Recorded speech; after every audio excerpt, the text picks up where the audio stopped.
Adolf Hitler is my...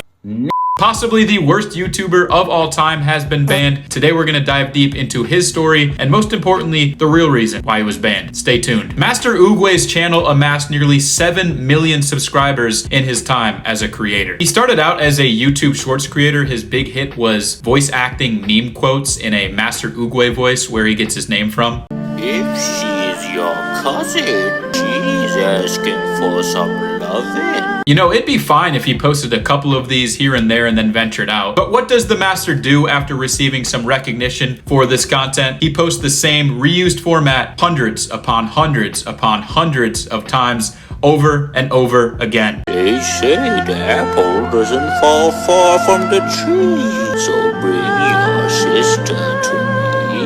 After a while, people got sick of it. Obviously, the views declined. The master had to pivot. He still didn't have any original comedic bone in his body, so he hopped on popular memes and trends with no added value. You writing music, hey, music.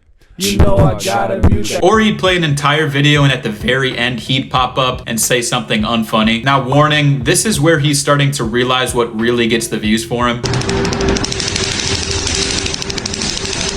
Did bro just de-ify himself? As you can see from the last clip, and what we're going to start analyzing is this realization that when all else fails, he can count on a few things to get him the clout that he'll do anything for: racism and provocation in general. Particularly his new genius strategy was videos that were barely 10 seconds long with clickbait titles that were designed to target marginalized groups of people. But when you actually click on the video, it looks something like this. I know, it makes no sense, it's not funny, but for some reason, the click-through rate, the engagement from fellow idiots, whatever it is, the algorithm started to blow these videos up, I'm sure against YouTube's satisfaction. He got a little cocky after this, after controversy inevitably ensued. I want to apologize for absolutely not giving a fuck. But again, as a common theme for Oogway, the views started to fall off. At this point, he developed a massive ego and couldn't stand for a second the idea of falling off. He thinks to himself, these no voiceover short videos with provocative clickbait titles brought in views. So how many views can I get actually getting destructive myself? My great-great-great-great-great-grandparents were slaves. So I'm gonna say it for the first time in my life properly.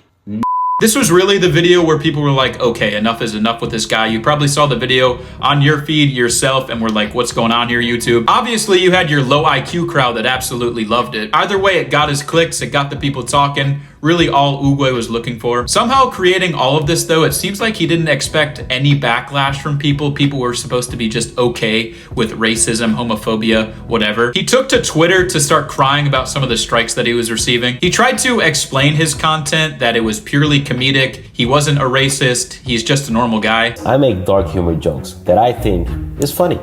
In no way am I racist myself. I don't dislike any race. I don't say anything racist or anything really bad. YouTube community guidelines are very strict, but I adhere to the community guidelines and I stay on the line of being too edgy and being normal. Two problems here, my friend. Your videos aren't funny, and the topics themselves are most definitely not normal for a YouTube channel. They should probably go a step above just a violation. He kept going though, despite all of the strikes and the warnings. What was probably the last straw was a combination of all of it into his newfound music career. Adolf Hitler is my... Don't even want to play the rest of the song or really any more of his content. I think you guys get the idea here. After this song was released about a week ago, the YouTube world was shocked to hear this from young Oogway. Well guys, I'm officially permanently banned from YouTube for making memes. That's right, man. You were banned for making memes. Totally nothing else. You're a normal guy, right? It's unfortunate I gave 4 years of my life for this. Yeah, bro, because your content, what we've seen from you, was so high effort and provided so much value. I got banned for a video that is extremely harmless. You heard it from the man. His videos, his songs are extremely harmless. Didn't mean to offend a single soul at all. Who knows if we will ever hear from this creator again? Hopefully never. Don't be like this guy. But rather, and maybe the real reason for why this guy was the worst, was the disrespect that he put on the name of one of the greatest Kung Fu masters and motivational gurus of all time. Shout out to the real Master Oogway. Thank you so much for watching. If you enjoyed, please hit that subscribe button. We're on the road to 100,000 subscribers. I'd love to have you be a part of that journey. I'll also leave one of my YouTube videos beside me here if you want to keep this train rolling. Have a great day. Stay blessed. Goodbye now.